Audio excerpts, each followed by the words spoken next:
dan kelihatan. Tapi kuasa firman Tuhan yang mengubahkan kami Tuhan. Biar terang kemuliaan Tuhan menyinari hati kami yang gelap. Terima kasih Tuhan. Dan semua para wanita, kaum ibu, bahkan anak-anak sekalipun yang mendengarkan, diberkati dalam nama Yesus. Hati, pikiran, perkataan hamba serahkan kepada kuasa-Mu ya Roh Kudus. Engkau yang akan mengajarkan kami, Engkau yang akan menguatkan hamba-Mu ini Tuhan. Biarlah hamba-Mu semakin berkurang-kurang. Kuasa Yesus saja yang bertambah-tambah dalam kehidupan hamba-Mu. Dan segala sesuatu yang bukan dari Tuhan, Hamba perintahkan dalam nama Tuhan Yesus Kristus, Kau tidak punya kuasa apapun di tempat ini. Tempat ini sudah dikuduskan oleh darah Yesus, darah anak domba Allah. Terima kasih Tuhan. Isilah bejana hidup kami, hati kami dengan kebenaran firman Tuhan. Dan setiap wanita, para ibu yang membuka hati untuk firman Tuhan, mereka diberkati, diubahkan di dalam nama Yesus. Pujian hanya bagi Tuhan, kemuliaan hanya bagi Tuhan. Terpujilah nama Tuhan. Haleluya. Amin. Tuhan baik, terima kasih. Shalom, selamat sore semuanya. Ya, puji Tuhan. Buat pengurus saya diminta ya untuk menggantikan Ibu Bekasi untuk melayani kebenaran firman Tuhan. Saya percaya kita datang tidak melihat siapa pembicaranya ya, tapi kita belajar bersama-sama untuk mendengarkan perkataan firman Tuhan. Bukan saya lagi, bukan dengan kekuatan saya, tapi biar kekuatan Roh Kudus yang akan mengajar, menolong kita semua. Puji nama Tuhan. Tuhan Yesus baik. Kita baca satu ayat saja ya. Firman Tuhan ini sudah disampaikan oleh Bapak Pendeta Muda Dona yang 2 minggu lalu ya. Tapi tak kenapa ini yang Tuhan taruh di hati saya kembali ya. Kita buka bersama dalam kitab Amsal 4 ayat 23. Multimedia tolong tampilkan ya. Kita bangkit berdiri, kita baca Amsal 4 ayat 23. Kita baca bersama-sama ya. Kebenaran firman Tuhan, semua sudah dapat kami. 1, 2, 3. Jagalah hatimu dengan segala kewaspadaan, karena dari situlah terpancar kehidupan. Sekali lagi, jagalah hatimu dengan segala kewaspadaan, karena dari situlah terpancar kehidupan. Tuhan, silakan duduk ya. Ini sore hari ini saya akan bagikan berbeda mungkin dari yang hamba Tuhan sudah sampaikan di Ibu Bekasi. Minta maaf, saya kali ini minta tolong Ibu Vivi rekam khotbah saya karena saya ada tugas harus merekam video. Walaupun sudah tua masih belajar Ibu. Ini ada tugas yang harus saya berikan kepada pengajar saya. Jadi hari ini saya minta tolong Ibu Vivi rekam ya. Puji nama Tuhan. Baik. Tema hari ini adalah jagalah hatimu ya. Firman Tuhan datang kepada saya dan kepada kita semua ya. Betapa pentingnya kita perlu menjaga hati. Amin. Kita semua sepakat ya, menjaga hati. Karena ada hal-hal yang akan terjadi ya, akibat saya tidak menjaga hati saya dengan benar ya. Apa yang akan terjadi ini yang akan saya share, bagikan, mungkin hanya sedikit ya. Apakah yang akan terjadi kepada saya jika saya tidak menjaga hati saya dengan waspada ya? Banyak memang contoh kebenaran firman Tuhan yang tentang hati. Hamba-hamba Tuhan juga sudah berulang kali menyampaikan tentang hati ya. Pertama-tama saya akan garis bawahi dulu, jagalah hatimu dengan kewaspadaan, dengan segala kewaspadaan ya. Waspada, kalau di kamus bahasa Indonesia waspada itu artinya berjaga-jaga, berawas-awas ya untuk hati kita ya. Kenapa harus berawas-awas? Kenapa harus berhati-hati? Kenapa harus berjaga-jaga? Karena dari sini, dari dalam hati kita, come from deep my heart, itu terpancar kehidupan. Itu firman Tuhan ya. Dari sini sumbernya ya, dari hati kita. Kita semua sepakat. Amin. Karena dari situlah terpancar kehidupan, ya. Kalau hati saya baik, ya, kalau hati saya benar, ya, maka segala sesuatu yang di dalam dan dikandung dalam hati saya itu akan langsung berhubungan dengan pikiran saya. Pikiran saya akan memikirkan hal-hal yang baik, yang benar, karena itu yang dikandung hati saya. Kalau pikiran saya benar, kalau pikiran saya positif, maka itu juga yang akan mempengaruhi perkataan saya. Kalau pikiran saya benar, kalau pikiran saya kudus, kalau pikiran saya positif, maka mulut saya, perkataan saya akan mengeluarkan hal-hal yang baik. Karena dari perkataan itu perbendaharaannya sumbernya dari hati. Kalau setiap waktu, setiap hari saya memperkatakan hal-hal yang baik, Efesus 4 ayat 8, pikirkanlah semua yang baik, yang suci, yang mulia, yang kudus, yang itu firman Tuhan. Kalau saya memperkatakan hal yang baik, yang benar, yang kudus, maka itulah yang saya perbuat. Ya, apa yang saya katakan seharusnya sama dengan apa yang saya lakukan, ya. Tapi ada contoh kasus di mana orang apa yang dia sampaikan baik, benar, tapi perbuatannya tidak. Saya tidak mengarah ke situ. Saya hanya mengajarkan apa yang firman Tuhan harus sampaikan. Kalau perkataan saya benar, perkataan saya kudus, seharusnya perbuatan saya, tindakan saya juga sama, benar dan kudus, mulia adanya. Jadi semuanya sinkron, semuanya memang berasal dari dalam hati saya, dalam hati kita.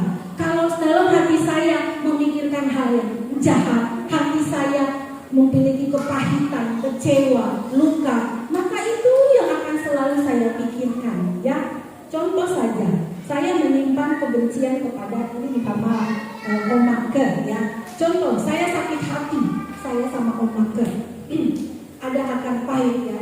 Jadi setiap kali saya melihat Om Maker, yang saya pikirkan adalah hal yang buruk, segala sesuatu, hal yang jelek, hal yang buruk tentang dia. Maka perkataan saya juga akan memperkatakan hal-hal yang buruk tentang Om Maker. Maka segala sesuatu yang saya lihat, yang saya pandang tentang Om Maker itu akan buruk, jelek semuanya, ya. Makanya pentingnya menjaga hati, ya. Saya tidak katakan hati saya lebih benar, hati saya lebih kudus saat ini, ya. Apalagi diberi tugas untuk melayani firman Tuhan tidak sembarang, ibu-ibu. Ini pedang Tuhan, pedang Roh Tuhan sedang ada di depan. Akan ke saya dulu yang memuji saya dulu, ya. Jadi ini firman Tuhan asal mengatakan kenapa saya harus menjaga hati dengan waspada. Karena di dalam hati kita bisa menyimpan hal yang baik, hal yang buruk juga bisa ada di dalam hati kita. Hal yang jahat, hal yang kepahitan, luka, dan kecewa. Maka awas-awas, berjaga-jagalah. Ini firman Tuhan. Ada beberapa contoh di sini, saya hanya ambil 3 saja, ya. Contoh kebenaran Alkitab, ya.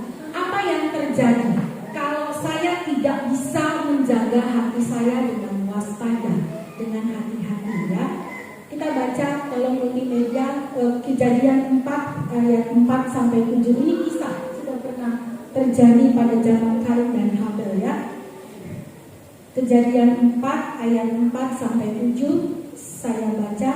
Habel juga mempersembahkan korban persembahan dari anak sulung kambing dombanya, yakni lemak-lemaknya. Maka Tuhan mengindahkan Habel dan korban persembahannya itu. Lanjut. Tetapi Kain dan korban persembahannya tidak diindahkannya. Lalu hati Kain menjadi sangat panas dan mukanya muram. Lanjut. Firman Tuhan kepada Kain, mengapa hatimu panas dan mukamu muram? Lanjut. Apakah mukamu tidak akan berseri jika engkau berbuat baik? Tetapi jika engkau tidak berbuat baik, dosa sudah mengintip di depan pintu. Ia sangat menggoda engkau, tetapi engkau harus berkuasa atasnya. Ini sudah pernah terjadi, ibu kekasih, Kain dan Habel. Dosa dari dalam hati, ya. Kain itu hatinya panas.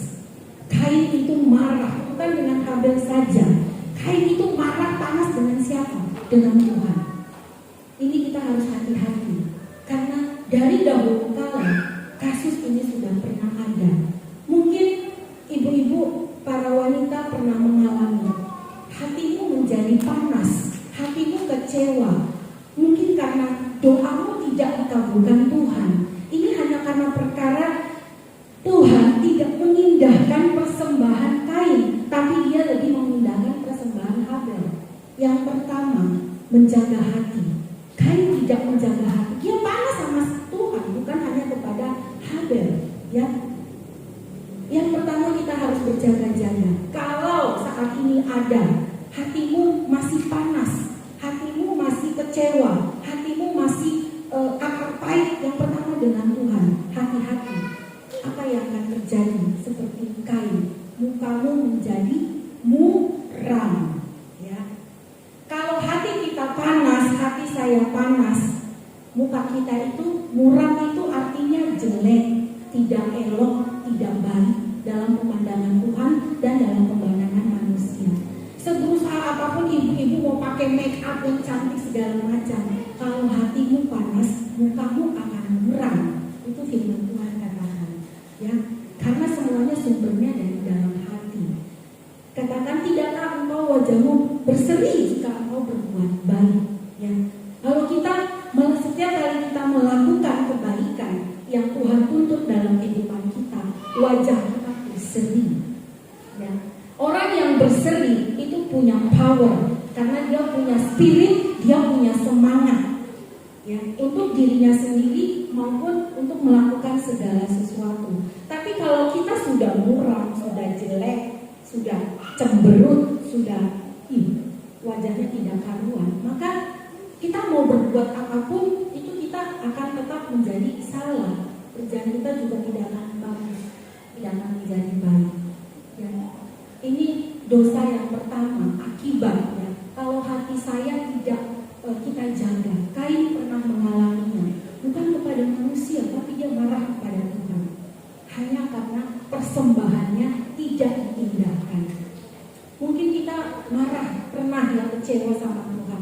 Kenapa masalah saya, hidup saya, tantangan, pergumulan saya, kenapa Tuhan rasanya tidak memberikan saya jawaban? Rasanya Tuhan tidak menolong saya.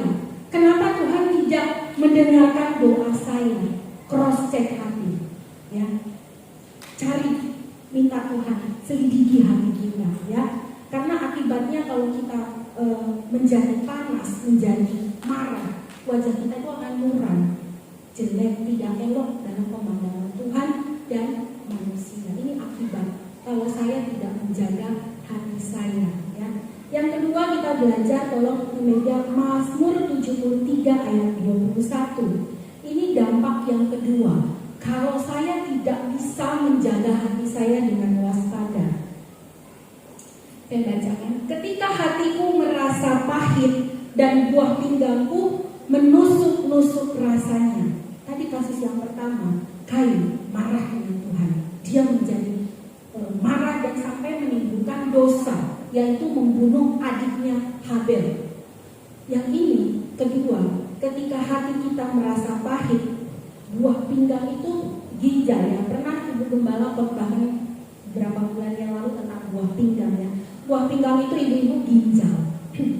Ketika hati saya sakit, kalau sumbernya dari hati, ya, hati yang tidak beres, hati yang menyimpan dendam, hati yang suka iri hati, kecewa, lihat keadaan, segala sesuatu, akan mempengaruhi kesehatan, akan mempengaruhi tubuh kita. Menusuk-nusuk itu artinya menjadi sakit, menimbulkan sakit penyakit, ya. Makanya kalau kita lagi stres, ya, orang yang lagi memang stres, depresi, asam lambung naik, sakit pinggang lah, sakit itulah, ya. Itu memang karena mempengaruhi dari dalam dulu, dari hatinya. Ketika hatimu pahit, menusuk-nusuk rasanya, pinggang itu sakit, buah pinggang. Jadi ini dampak yang kedua. Kalau hati kita tidak kita jaga dengan waspada, akan menimbulkan sakit penyakit, ya. Mungkin banyak mengalaminya, ya. mengampuni, lihat orang itu benci terus, akhirnya dia kena sakit penyakitnya, benci terus kepada si A, si B, tanpa disadari tubuhnya terganggu, ya, kesehatannya terganggu. Karena itu mempengaruhi. Firman Tuhan katakan buah pinggang itu menusuk-nusuk rasanya. Jadi kalau kecewa, sakit hati kepada siapapun, lepaskan pengampunan. Karena tubuh kita akan meresponi itu, ya, tubuh kita akan menangkap pesan-pesan itu. Ini yang kedua, akibat kalau saya tidak kalau saya tidak menjaga hati saya. Saya sering mengalami di kasus yang kedua ini, sakit yang dinyatakan Tuhan, ya. Kecewa dulu waktu di Jakarta, kecewa bukan sama jemaat, sama Tuhan terlebih dahulu dan kepada saudara-saudara saya. Saya iri hati. Kenapa Tuhan? Saya sudah lakukan ini A, B, C, D. Saya berusaha membenarkan diri saya di hadapan Tuhan. Saya sudah lakukan ini Tuhan dari 1, 2, 3. Tapi hasilnya mana? Saya marah sama Tuhan. Saya kecewa sama Tuhan. Sementara saudaraku, kakak-kakakku yang bukan orang percaya, yang tidak mengikut Kristus, kok hidupnya happy, kok sangat diberkati. Saya bicara diri saya mengalami ini, saya tidak bohong. Ini antar, karena saya mengalami.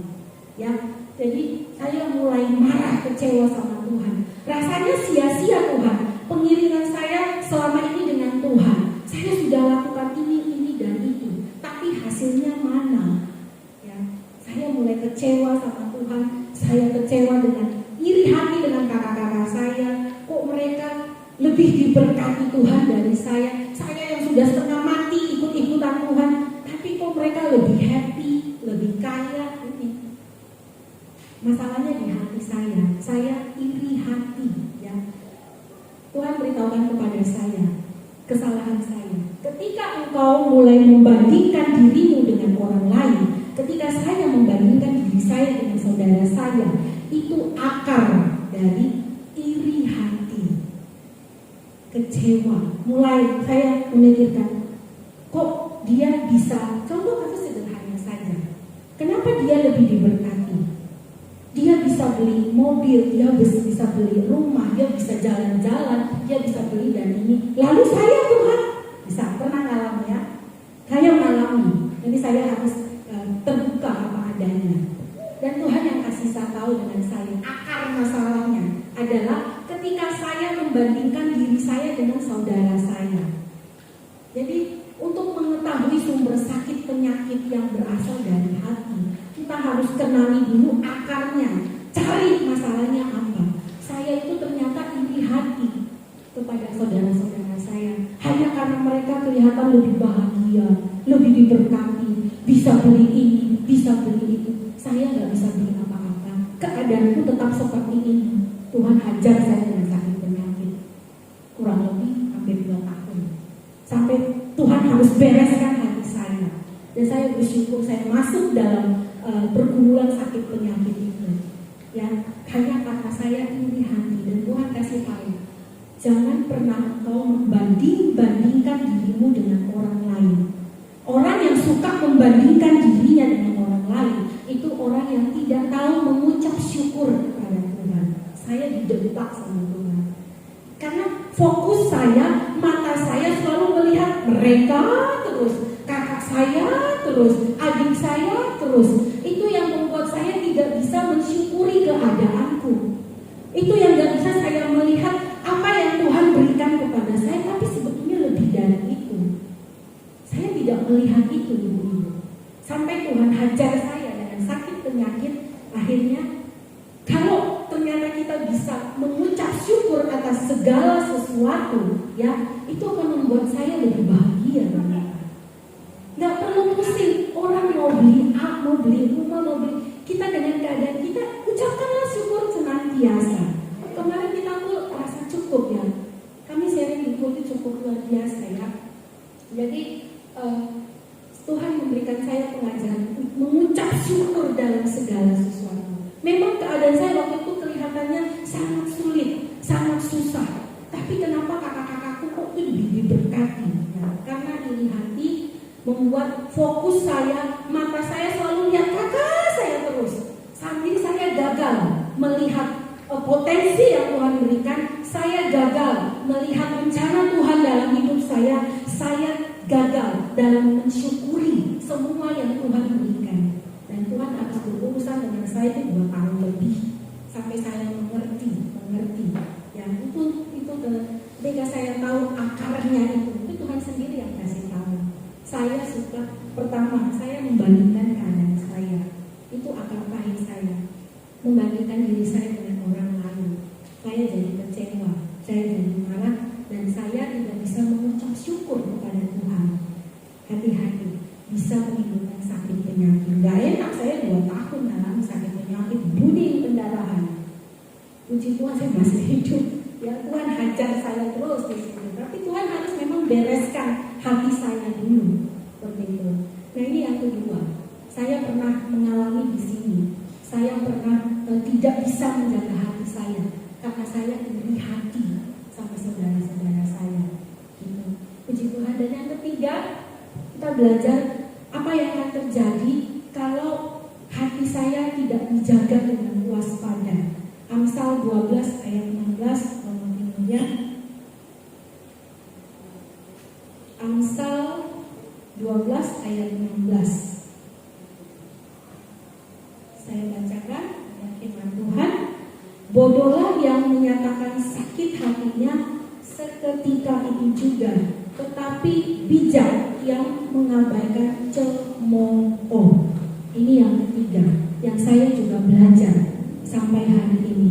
Kalau saya mengatakan, aduh, saya sakit hati sama Oma Nora, saya sakit hati sama Ibu Nona, karena dia begini-begini, dia sudah melukai hati saya sakit hati, dia ngomongin saya sakit hati.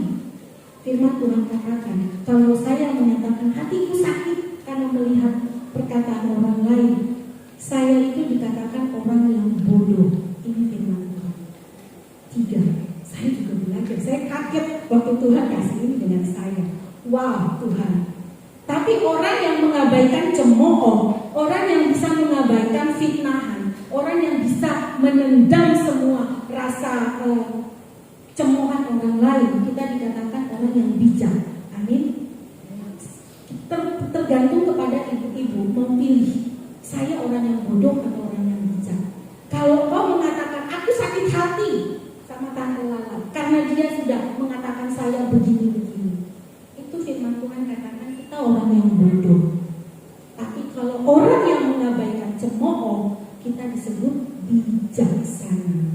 Amin. Tapi kalau memang karena kita perlakuan kita, perbuatan kita yang salah dan orang tersebut menegur kita, kita harus terima.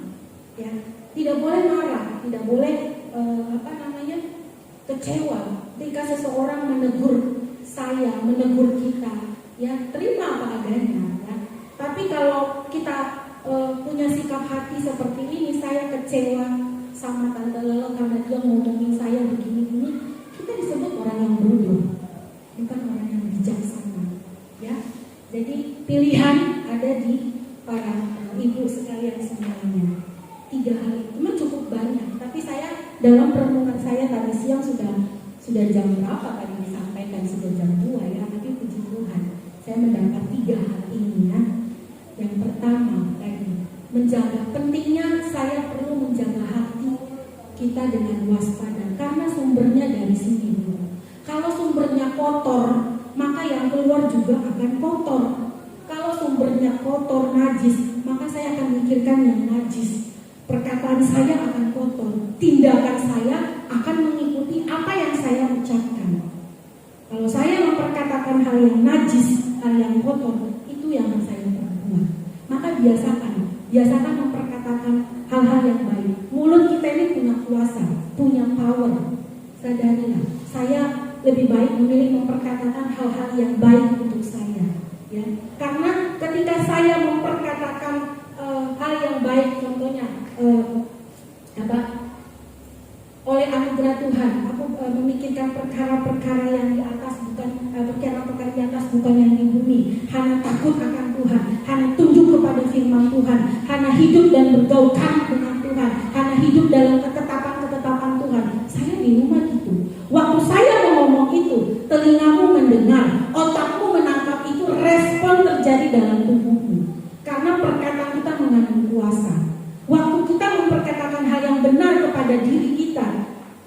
terjadi sesuatu. Kita sedang menguasai alam roh. Ketika roh sudah dikuasai, maka alam jasmani, daging itu akan menuruti apa yang diinginkan oleh roh.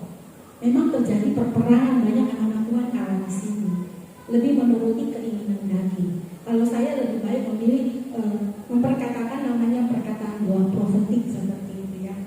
Jadi biar tubuh saya, jiwa saya, otak saya tunduk kepada setiap perkataan yang saya katakan. Tanpa saya sadari, kenapa saya jadi bertingkah laku seperti itu ya. Nah ini pentingnya, isilah hatimu dengan hal-hal yang mulia. Ya, waktu kita katakan muliakanlah Tuhan dalam tubuhmu, karena saya perintah jiwa saya perintah tubuh saya untuk memuji Tuhan, untuk meninggikan Tuhan. Ada dampak yang terjadi saya alami, ya, mulai mengagungkan Tuhan seperti itu. Tapi kalau kita nggak memperkatakannya, nggak akan terjadi apa-apa. Ya, itu kembali sumbernya dari hati, seperti itu. Yang pertama tadi sangat bahaya kalau saya tidak bisa menjaga hati saya dengan waspada. Pertama, Kain kecewa dengan Tuhan. Saya juga malah marah sama Tuhan karena keadaan saya tidak berubah. Apa yang saya harapkan itu tidak seperti yang Tuhan kerjakan. Saya mulai marah sama Tuhan. Dulu waktu di Jakarta ya, seperti itu. Jadi kalau hati saya panas, muka kita juga jadi muram, jelek, tidak baik dalam pemandangan Tuhan. Mau dipoles kayak apa juga tetap jelek. Karena hatimu panas, hatimu marah, hatimu kecewa, maka air wajahmu juga orang memandangnya jelek sekali. Itu pada Tuhan. Akhirnya dosa sudah mengintip di depan pintu. Selangkah lagi Kain akhirnya membuahkan dosa dan dia membunuh Habel. Sampai segitunya. Yang kedua, kalau kita tidak bisa menjaga hati saya, tadi firman Tuhan, menusuk-nusuk buah pinggangku. Jadi lepaskan, lebih baik lakukan pemberesan secepatnya, lakukan pengampunan secepatnya, daripada sakit penyakit yang hantam kita. Mana? Pilih mana? Lebih baik sehat. Kalau sudah sakit, saya nggak bisa melakukan apa-apa, nggak bisa bekerja, nggak bisa melayani.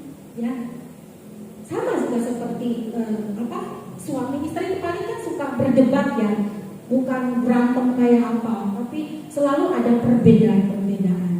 Saya kalau melayani seperti ini, firman Tuhan karena ya itu kapan ya, sudah jam 3 ya, jam 4 itu sudah lama sekali ya. Nah, tiba-tiba kami berdebat, saya lupa soal apa. Biasa ya suami istri, saya maunya A tapi suami saya maunya B. Jadi saya dongkol, pada ini malah mau menyampaikan firman Tuhan. Ya, ini masalah hati. Betapa kudusnya kita harus menjaga hati. Saya dongkol suami karena perbedaan itu tadi. Saat saya mandi di kamar mandi, itu Roh Kudus tegur saya. Roh Kudus ingatkan saya, kan? Pergilah berdamailah dengan suamimu, baru engkau hampir datang ke rumah. Saya kaget, itu suara datang.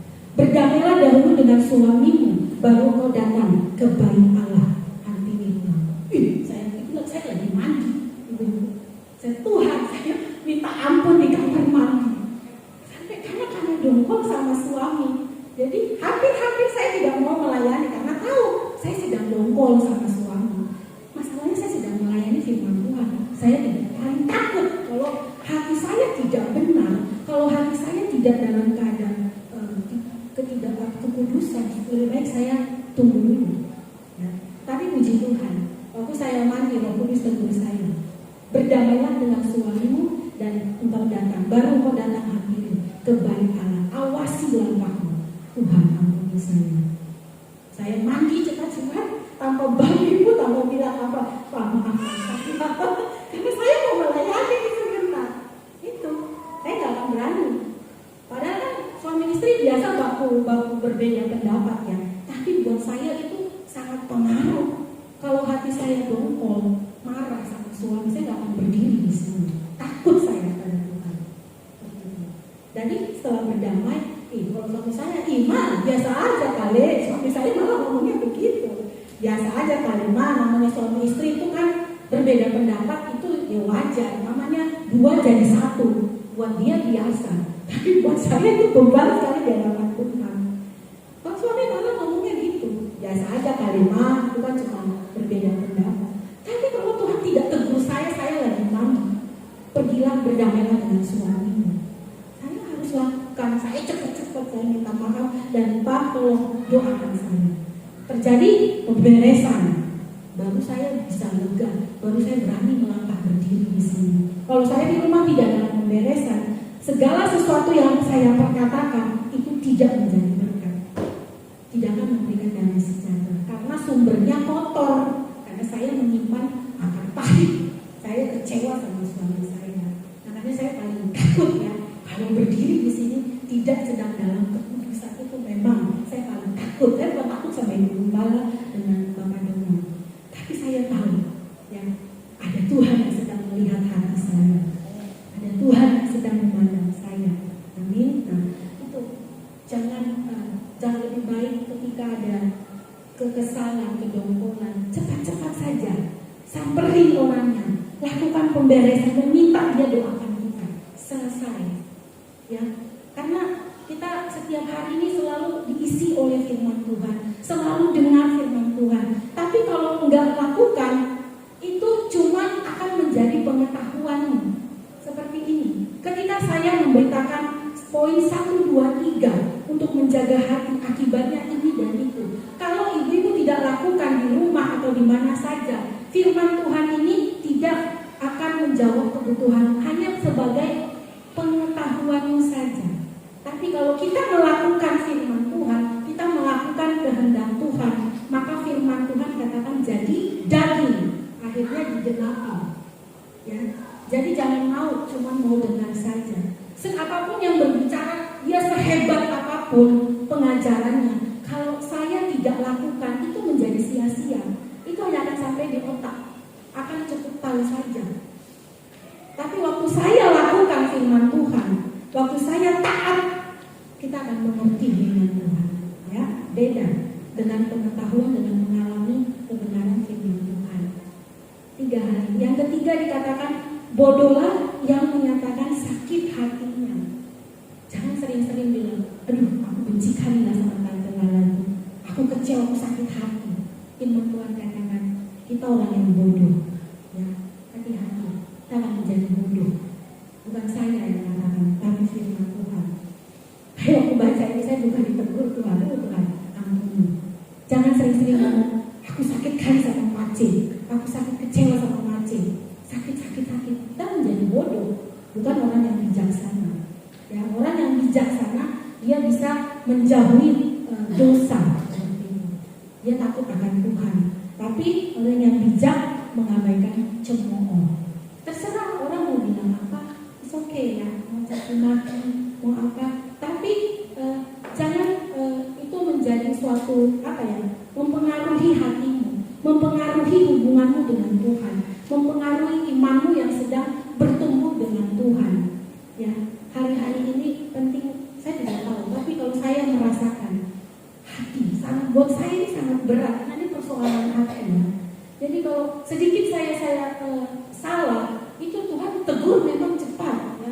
Tidak lama-lama, sedikit saja melenceng, Roh Kudus itu selalu ingatkan saya. Padahal menurut saya itu fine-fine aja, tapi buat Tuhan belum tentu seperti itu. Jadi hati-hati ya, pentingnya menjaga hati. Apa yang engkau perkatakan, itulah yang di dalam hatimu. Kalau mau lihat orang, lihat dari perkataannya. Kalau dia selalu ngomong orang pahit terus, selalu dianggap semuanya jelek terus, gak ada bagus-bagusnya, itu hatinya pahit, hatinya kecewa ya, perlu pemberesan. Semuanya itu kayaknya tidak ada yang benar, salah semua, itu pahit ya, hatinya sedang pahit seperti itu. Kalau saya banyak menemukan kasus ini lagi doakan orang sakit begitu. Kadang-kadang saya tidak tahu, tapi Roh Kudus yang kasih tahu, tidak bisa mengampuni. Kadang-kadang dia menyimpan kecewa sama suaminya kah, sama istrinya kah, begitu. Sampai dia harus jatuh terbaring tidak berdaya berbuat apa-apa, hanya karena tidak bisa mengampuni, itu saja. Makanya katakan kalau kita katakan sakit hati menusuk-nusuk, jiwa kita memang, ya. Lebih baik bebaskan hatimu, jiwamu, ya, dari kepahitan, dari kecewa. Saya bukan berarti saya tidak pernah kecewa, saya tidak pernah luka. Cuma saya orangnya lebih baik mencurahkan isi hatiku kepada Tuhan. Bahkan kepada suami belum tentu saya bisa terbuka apa adanya. Maksudnya bisa sampai ke dalam-dalam itu saya belum tentu bisa.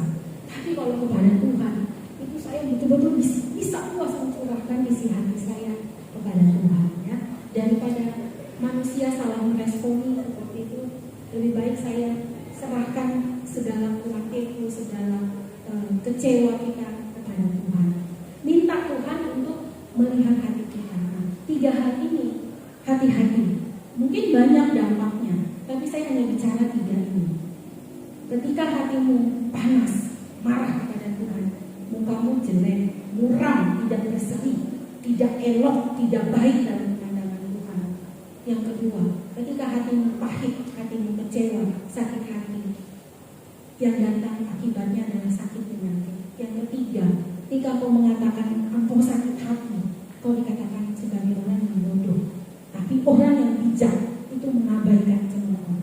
Nah, bagaimana solusinya supaya saya tidak mengalami ketiga hal itu, ya? Saya temukan ada 2, coba multimedia Efesus 1 ayat 17 sampai 18. Ini bisa membantu kita untuk kita bisa menjaga hati kita lebih waspada. Efesus 1 ayat 17 dan saya baca. Dan meminta kepada Allah Tuhan kita Yesus Kristus, yaitu Bapa yang mulia itu, supaya Ia memberikan kepadamu roh hikmat dan wahyu untuk mengenal Dia dengan benar. Dan supaya Ia menjadikan mata hatimu terang, agar kamu mengerti pengharapan apakah yang terkandung dalam panggilannya, betapa kayanya kemuliaan bagian yang ditentukannya bagi orang-orang kudus. Ini yang pertama. Kalau bagaimana ya Bu, saya bisa menjaga hati saya? Kita nggak bisa sendirian. Kita nggak bisa menjaga hati kita dengan kemampuan kita, dengan kekuatan kita. Doa Paulus kepada jemaat di Efesus, ini seorang rasul.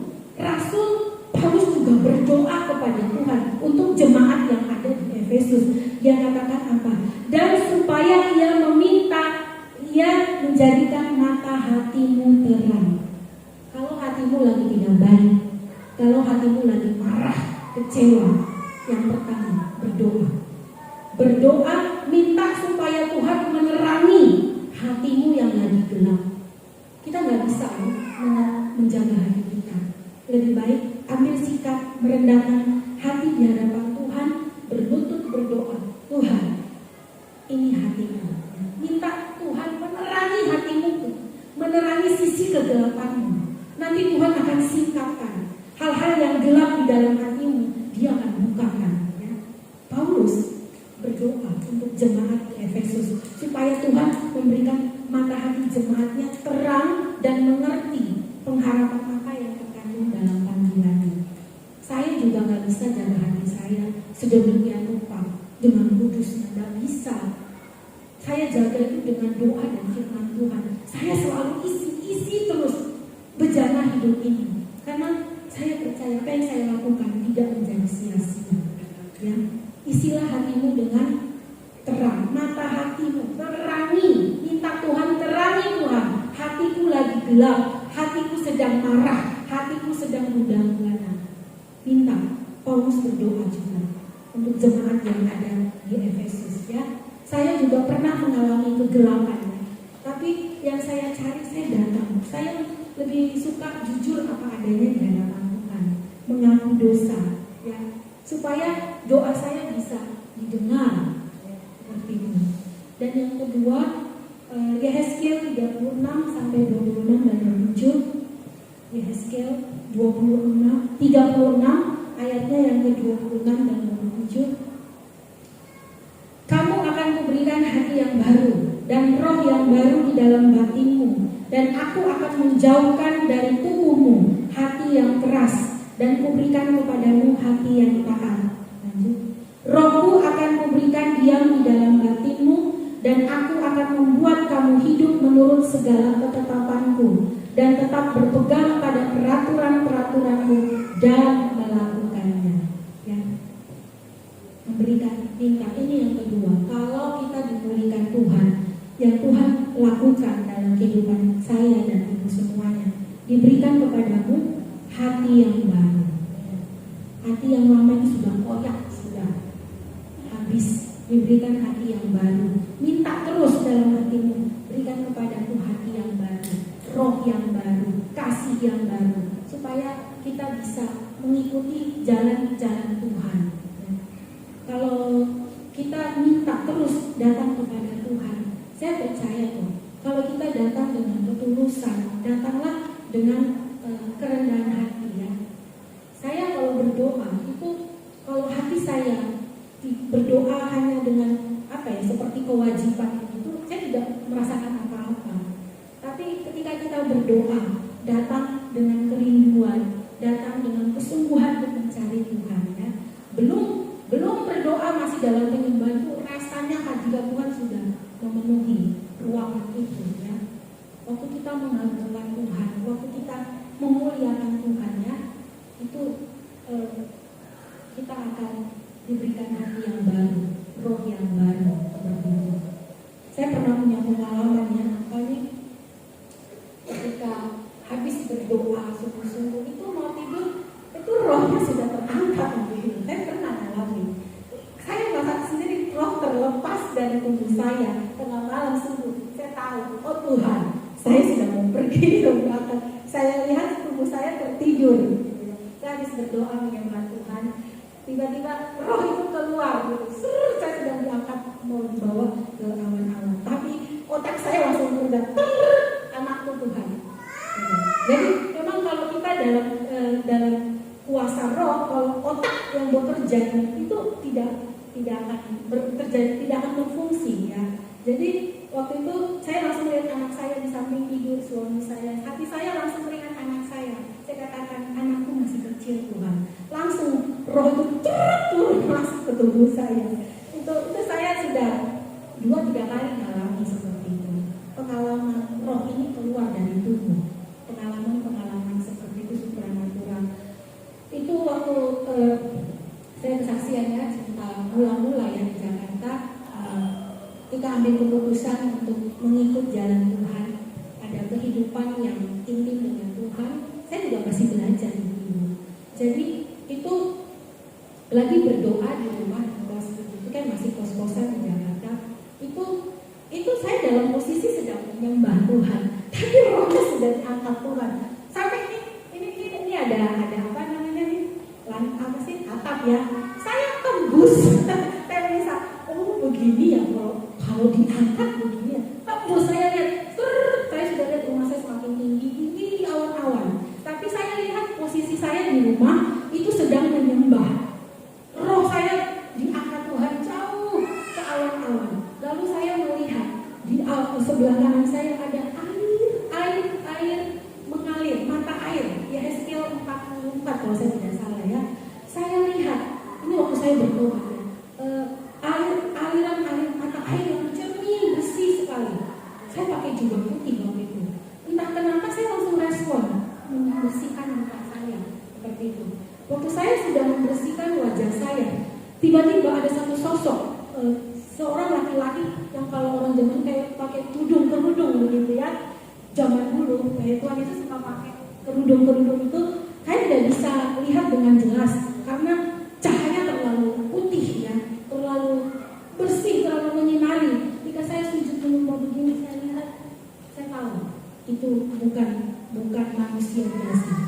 Pikiran saya ini malaikat atau siapa ya? Karena bersinar sekali. Tapi suaranya, saya tahu itu dari suaranya. Itu malaikat Tuhan kah? Itu Tuhan yang dia sampaikan kepada saya adalah firman. Roma 12 ayat 2. Dia katakan begini, berubahlah anakku. Bukan, aku mengasihi engkau anakku. Berubahlah oleh pembaharuan budimu, supaya engkau bisa membedakan mana yang baik, yang berkenan kepada Tuhan. Roma 12 ayat 2. Kalau Tuhan yang bicara, itu selalu firman Tuhan. Jadi harus selaras dengan firman. Itu terjadi waktu di Jakarta. Pertama-tama mungkin ibu pernah mengalami cinta mula-mula ya. Di situ setelah dia berkata itu aku mengasihi engkau anakku. Saya kembali, roh saya seret masuk ke dalam tubuh. Saya sadar, apa saya sudah dibawa.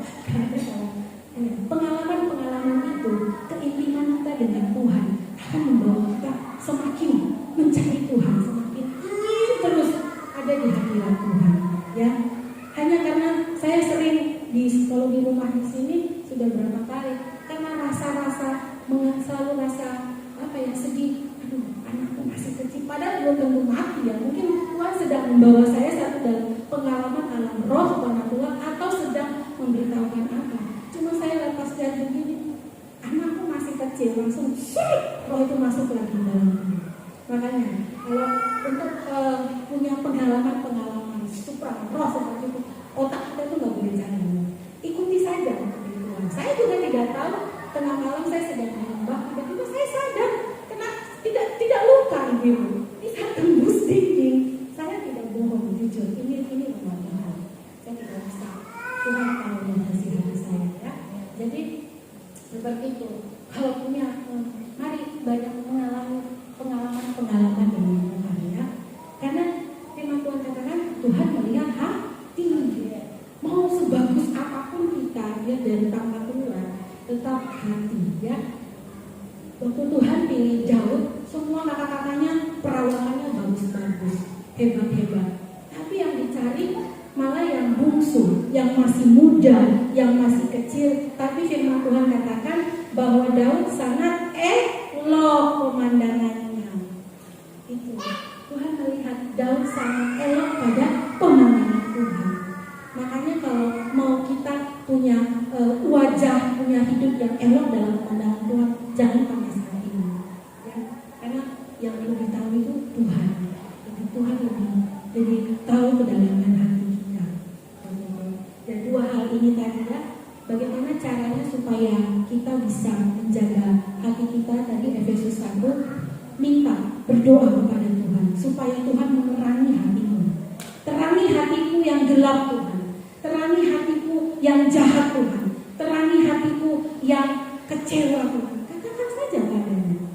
Maka kita akan dibaharui dalam roh dan dalam batin kita. Itu akan terjadi namanya pembaharuan. Waktu pembaharuan itu terjadi, karaktermu juga berubah. Kalau selama karakter kita belum berubah ya, jadi bohong. Tapi kita belum mengalami pembaharuan. Ya, akan terlihat dari karakter kita, dari perbuatan kita. Apakah engkau sudah dibaharui? Tadi saya katakan, aku memberikan kepadamu roh yang baru, batin yang baru, hati yang baru. Itu akan kelihatan dari perbuatanmu, dari karakternya seperti itu. Dua hal ini. Jadi pentingnya menjaga hati kita. Amin, kita semua sepakat ya, supaya wajah kita berseri-seri. Tuhan melihat Ibu Yanti wajahnya berseri-seri. Tidakkah kau berseri-seri kalau kau berbuat baik? Ketika Tuhan melihat bahwa itu elok di pemandangan Tuhan, bahwa itu indah di pemandangan Tuhan, maka Tuhan memberikan kepadamu apa yang diinginkan hatimu. Itu firman Tuhan. Daud, kenapa dia selalu menang? Karena Daud punya hati yang berkenan di hadapan Tuhan. Esther, waktu ketemu sama Raja Ahasiweros, itu melambangkan satu pribadi Tuhan. Apa yang dilakukan Esther? Ini karena dia juga dari dalam hatinya. Ketika Esther menghadap Raja, apa yang Raja katakan? Esther menimbulkan kasih sayang di hadapan Raja dan semua orang. Raja itu langsung tanya kepada Esther, apakah permintaanmu hai ratuku? Setengah kerajaanmu aku berikan kepadamu. Ketika Tuhan melihat hati kita, ketika Tuhan melihat wajahmu berseri-seri, kalau Tuhan mengatakan yang sama, itu menimbulkan kasih sayang di hadapan Tuhan. Karena elok, baik, indah di pemandangan Tuhan. Apakah yang kau kehendaki, Esther? Tuhan akan kita seperti itu, mungkin saya akan minta yang A, B, C, D kalau macam ya, tapi itu Esther yang mintanya. Ya. Kalau kita elok di pemandangan Tuhan, kalau kita indah, wajah kita berseri karena hatimu menyimpan hal-hal yang baik, maka itu akan menimbulkan kasih sayang di hadapan Raja, di hadapan Kita belum minta, orang langsung kasih. Seperti itu. Itu karena menimbulkan kasih sayang. Yang elok, baik seperti Daud. Waktu Samuel melihat Daud, inilah yang aku pilih. Karena Samuel melihat sangat elok parasnya, kemerah-merahan. Itu pilihan Tuhan. Padahal Samuel hampir salah pilih dari kakak-kakaknya. Tapi yang Tuhan pilih malah yang tukang ngadon kambing, yang gak masuk hitungan, yang gak dipilih oleh bapaknya sendiri, bahkan gak masuk hitungan dalam keluarga. Tapi pilihan Tuhan pilih. Mungkin hari-hari ini engkau sedang tidak dalam hitungan, dalam keluarga, dalam apa? Contohnya, seorang gembala kambing domba naik langsung prestasinya, diangkat menjadi raja dalam Israel. Wow, kenapa? Dia berkenan di hadapan Tuhan. Dia punya favor di hadapan Tuhan. Hatinya berkenan. Kalau Tuhan melihatnya, kalau hati kita sudah berkenan, kita nggak minta apapun Tuhan sudah kasih. Ya, makanya harus dari hati dulu, ya, supaya Tuhan melihat kita ini elok, berseri, indah, ya, menimbulkan kasih sayang Tuhan. Mau lakukan dari sekarang, amin. Jadi jangan simpan yang jelek-jelek dalam hati, supaya Tuhan melihat wajahmu berseri, supaya Tuhan tidak melihat engkau muram, jelek. Orang yang muram itu nggak punya semangat hidup, ya. Orang yang muram itu nggak bisa melakukan apa-apa karena semuanya akan menjadi jelek dan jelek, ya. Tapi ketika Tuhan memandang kita dan Dia menimbulkan rasa kasih sayang, saya paling cemburu sama Tuhan Esther sampai segitunya. Wow, menimbulkan kasih sayang. Apakah permintaanmu hai Ratu Esther? Tuhan berkata sama kita seperti itu. Tapi Esther juga membayar harga yang mahal. Dia harus masuk namanya dalam pemurnian. Dia harus dalam masuk ukupan segala macam sebelum dia bertemu dengan raja, sebelum dia dibersihkan dulu sampai dia betul-betul indah dan elok dan dalam Tuhan. Amin. Jadi ini yang saya mau share membagikan, ya.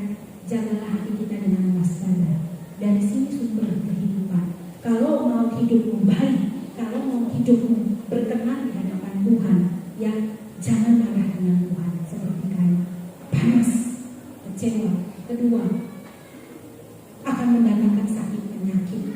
Kalau sakit-sakit terus, kapan mau sempat melayani Tuhan lagi? Kapan mau membahagiakan orang tua lagi? Kapan mau mengajar, mau mendidik anak-anak kita lagi? Ya? Karena sakit terus, musuk-musuk pinggang. Hanya karena engkau sakit hati. Jadi, dan ketiga, jangan menjadi orang yang bodoh. Orang yang bodoh, aku sakit hati, aku kecewa, aku marah.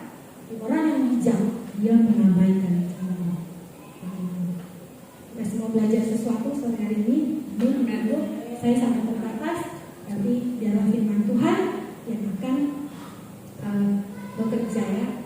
Pulang hari sebentar malam pulang berdoa, minta Tuhan lihat hati kita, minta Tuhan terangi hatimu dari kegelapan. Terang, minta saja sama Tuhan, nanti Tuhan akan menunjukkan kepada kita. Amin. Pemain musik, ini saya rindu akan satu pujian, ya. Di mana singers bisa pemain musik yang mengatakan ini hatiku.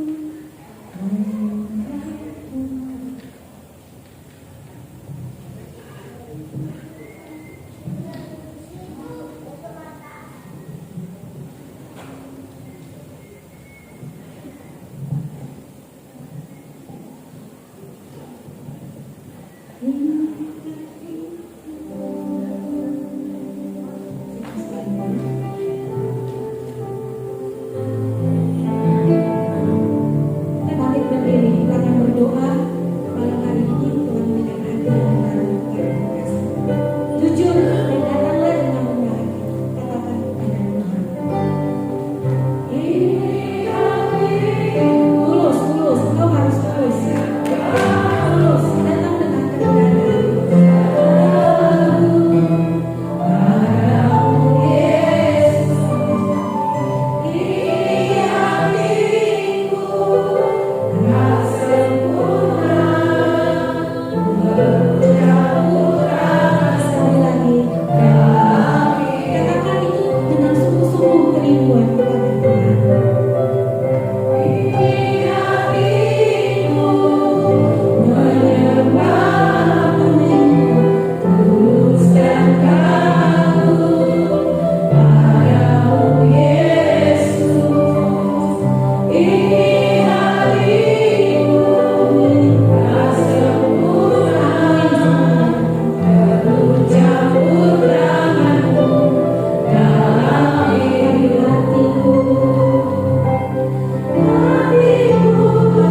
dari Tuhan.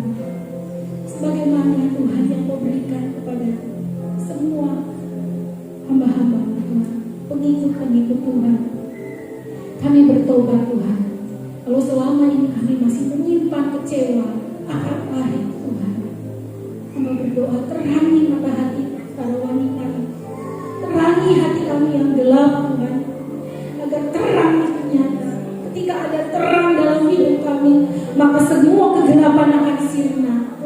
Terima kasih Tuhan, hamba terbatas dalam menyampaikan segala sesuatu. Tapi sore hari ini, biar firman Tuhan termaterai di hati kami oleh darah Yesus, dalam nama Yesus. Terima kasih Tuhan kepada mereka yang mau ambil keputusan untuk menyimpan hal-hal yang baik saja. Kepada setiap ibu yang ambil keputusan benar, Tuhan yang mau menyimpan hal yang manis, yang mulia di dalam hatiku, maka Kau akan menguatkan, meneguhkan setiap hati mereka Tuhan, dalam nama Yesus, agar firman ini termaterai Tuhan. Terima kasih. Hamba semakin berkurang Tuhan, hamba punya keterbatasan Tuhan. Engkau yang akan mengerjakannya sejak hari ini di dalam nama Tuhan Yesus Kristus. Terima kasih Tuhan. Kami semakin dipulihkan, kami dibersihkan, kami dikuatkan oleh firman Tuhan. Dan kami memberkati pekerjaan hidup kami ini ya Tuhan. Kami bersyukur, kami memberi karena Tuhan telah mengasihi kami, memberkati kehidupan kami. Ampuni kalau kami memberi karena keterbatasan kami Tuhan. Dan biarlah kami memberi dengan